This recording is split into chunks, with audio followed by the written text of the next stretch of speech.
A semana política em Brasília começou com o debate em torno aí da restrição da realização de cultos e missas em razão da pandemia e terminou com a decisão do ministro Barroso de autorizar o Senado a instalar a CPI do Covid-19.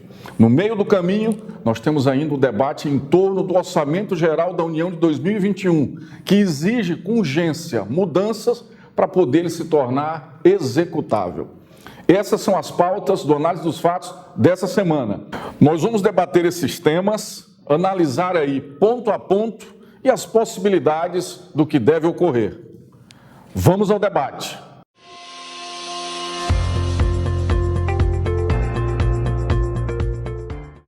Por 9 votos a 2, o plenário do Supremo Tribunal Federal decidiu restringir a realização de cultos e missas durante a pandemia.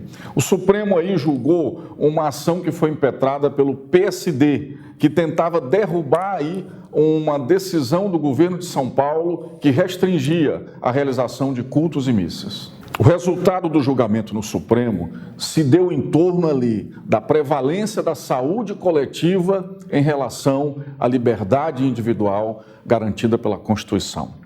Por mais que o debate no plenário da Suprema Corte foi muito em torno de questões religiosas apresentadas tanto pelo Procurador-Geral da República, Augusto Aras, tanto pelo Advogado-Geral da União, André Mendonça, os ministros do Supremo entenderam que o Estado deve guardar a vida, o Estado deve cuidar da vida, principalmente numa situação de pandemia.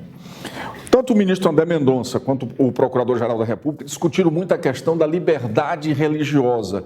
Trouxeram, inclusive, textos bíblicos para o debate no Supremo, o que foi bastante criticado por alguns analistas, pensadores e até pelos próprios ministros. No meu ponto de vista, o discurso de André Mendonça e do procurador Aras se deu em torno do agradar o presidente da República, agradar ali a fala e o discurso do presidente Jair Bolsonaro para, em troca disso, conquistarem ali a vaga no Supremo, a qual os dois estão disputando.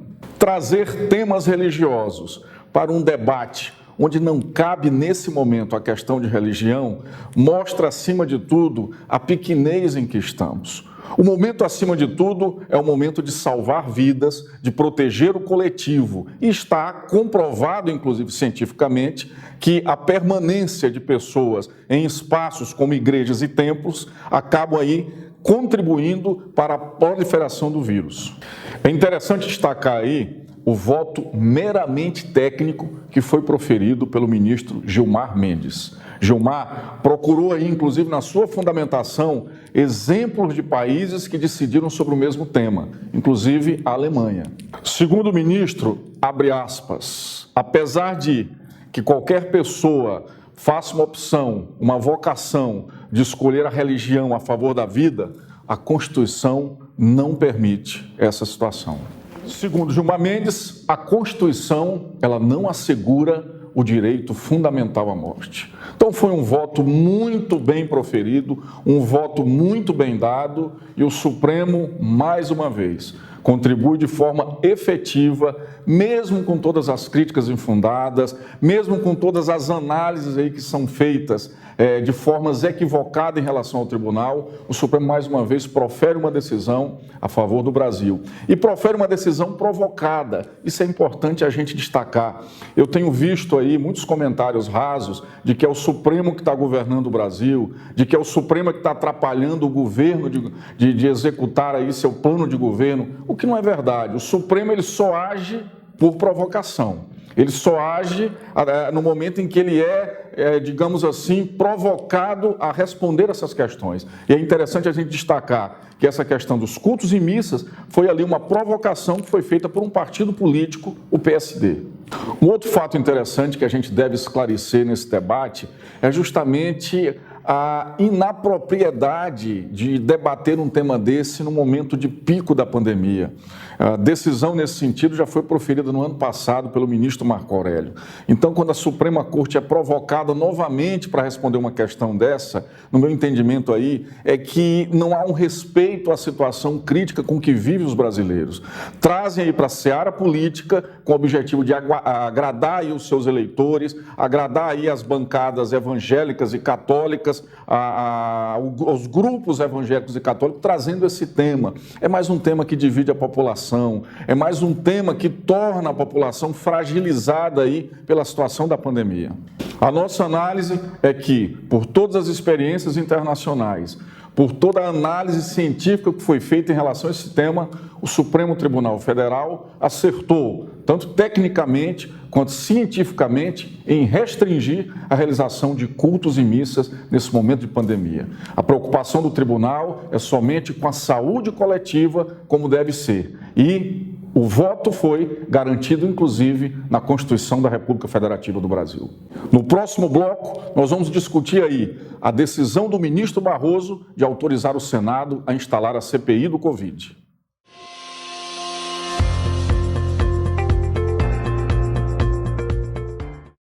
A decisão monocrática do ministro Luiz Roberto Barroso de autorizar o Senado Federal a instalar comissão parlamentar de inquérito para apurar a conduta do governo em relação à pandemia, ela encontra sim amparo constitucional.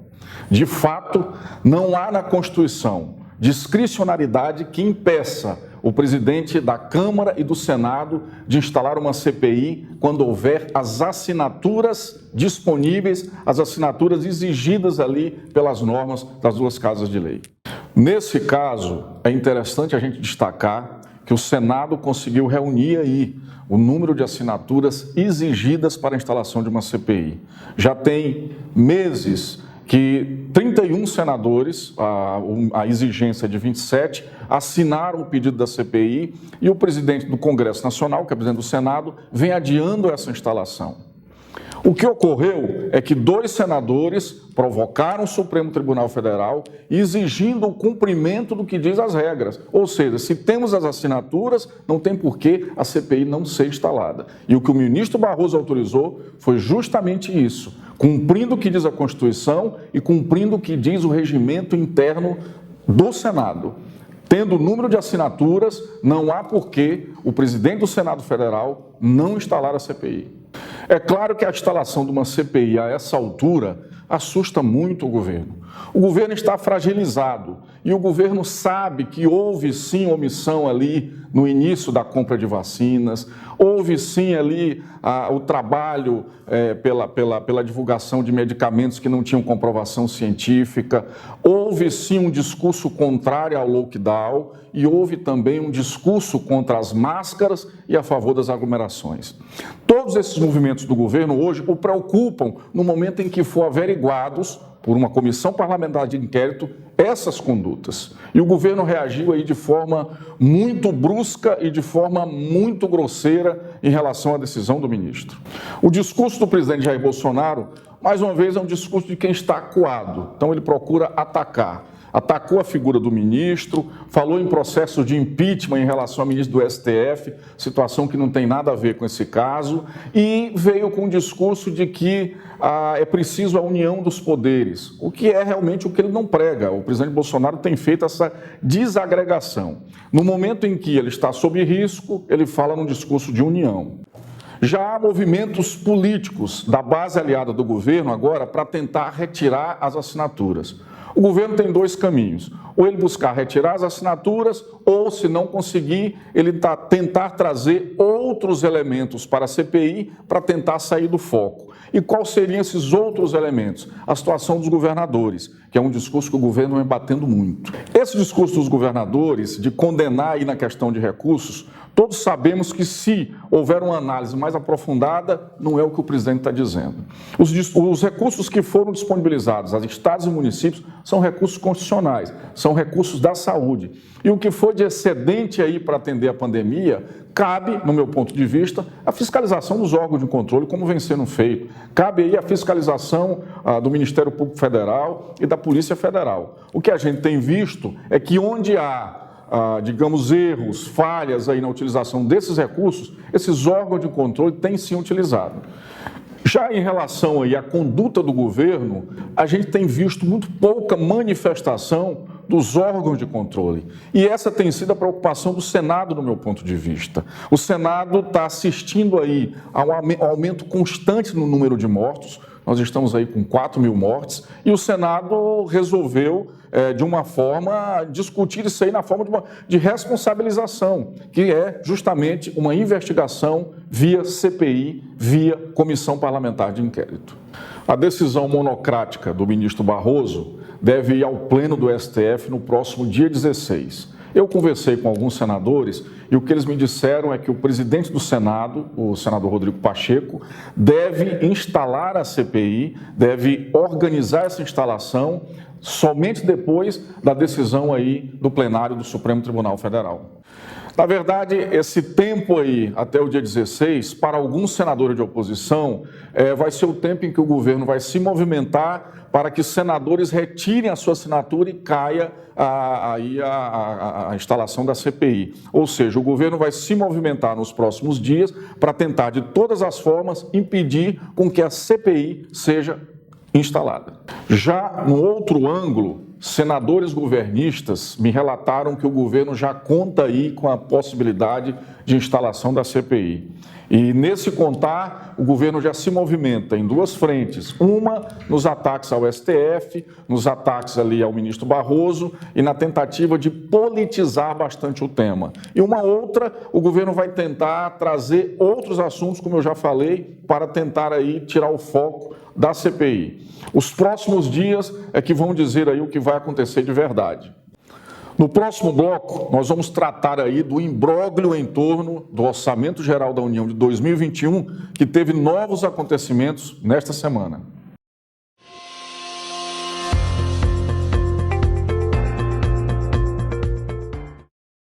Outro assunto aí que movimentou bastante a semana foi a busca para uma solução em torno do Orçamento Geral da União. Com receitas superestimadas e despesas ali que podem comprometer o teto de gastos, o governo está entre a cruz e a espada para decidir o que vai fazer com o Orçamento Geral da União. Num ponto, se o governo sancionar o orçamento como está, ele corre sérios riscos aí de cometer pedaladas, o que pode comprometer aí, inclusive, a situação do governo.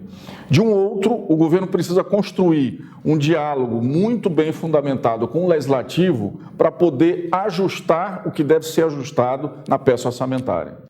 O impasse em torno do orçamento foi mais um ingrediente aí para o mercado financeiro desconfiar da capacidade do governo de controlar o endividamento público. Já o presidente da Câmara deu uma afirmação muito forte durante a semana de que os acordos existem para serem cumpridos. Por que essa fala do presidente da Câmara? Porque o Ministério da Economia ele acena ali na possibilidade de corte nas emendas parlamentares, o que vai trazer aí bastante dificuldades para o governo. A equipe econômica está à procura aí de uma solução para essa complexidade e uma solução aí que evite o crime de responsabilidade e que, acima de tudo, consiga realizar aí uma construção de uma ponte com os parlamentares.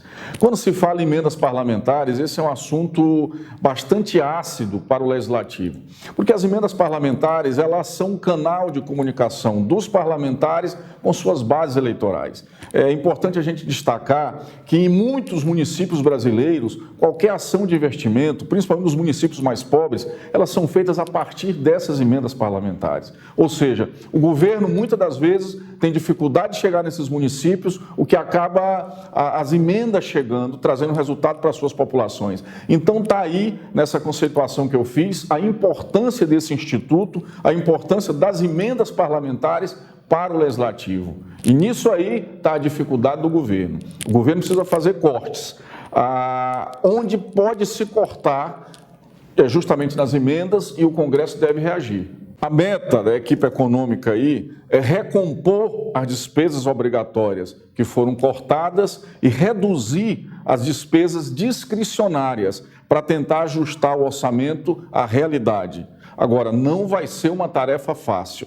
Todo esse trabalho tem gerado aí um impasse, uma disputa e uma guerra entre o Legislativo e o ministro da Economia, Paulo Guedes. O ministro foi, inclusive, bastante incisivo durante a semana em algumas falas sobre o orçamento.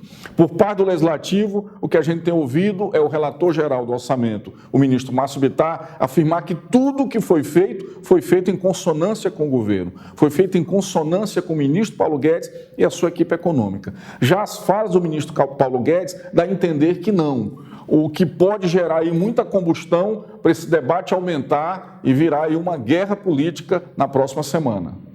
A possibilidade aí seria vetos parciais ou totais por parte do presidente Jair Bolsonaro à peça orçamentária. Nesse caso, no caso de vetos, exigiria ali a votação de uma nova lei orçamentária com uma reprogramação do orçamento. Esse tem sido o caminho indicado, inclusive, pelo Legislativo. Agora, nessa reprogramação é que está a dificuldade, pois na reprogramação é que deve haver os cortes necessários para o orçamento se tornar aí um orçamento executável. O que o governo menos precisa nesse momento, já com possibilidade de abertura de CPI do Covid, com esse embate com o STF, com a questão aí dos cultos que virou também uma guerra política, é um novo problema. E esse debate em torno do orçamento surge como um novo problema para o governo e um problema muito sério, porque o governo pode cometer crime de responsabilidade ou o governo pode ali quebrar a sua boa sintonia com o Centrão. Me parece uma situação muito complicada. Eu analisei bastante, conversei com alguns parlamentares sobre as falas do ministro Paulo Guedes. O que me parece é que essa guerra do orçamento, essa briga do orçamento, atingiu muito o ministro e ele já se parece cansado. Tem algumas falas que é interessante a gente destacar e analisar. Alguns analistas políticos com os quais eu conversei avaliam ali que, ao defender um corte maior na questão dos gastos, o ministro Paulo Guedes começa a colocar os pés fora do governo. Soou muito estranho a fala do ministro dizer que faltou coordenação política na elaboração do Orçamento Geral da União. Essa fala dele praticamente ela culpa o Legislativo e, ao invés de pacificar ali, de construir uma ponte para resolver o problema, Guedes coloca mais gasolina na fogueira. Enfim, há um grande movimento aí para tentar resolver essa situação ainda nesse final de semana. As consultorias de orçamento da Câmara e do Senado estão trabalhando de forma muito urgente para tentar aí encontrar caminhos. A equipe econômica também. No meu ponto de vista, é preciso ser construído aí um diálogo único entre governo e legislativo para encontrar o caminho e não trazer aí cisões na base do governo que está se consolidando, que está se formando agora, e também na governabilidade do presidente da República. Entendermos e compreendermos a engenharia institucional do país é muito importante para entendermos o que é o Estado Democrático de Direito. É interessante, acima de tudo, para termos consciência política. E é a consciência política que nos faz sermos cidadãos livres. Esse é um espaço do debate, da análise, do bom debate. Obrigado pela sua participação, dê o seu like para que você possa receber informações dos novos programas e até breve.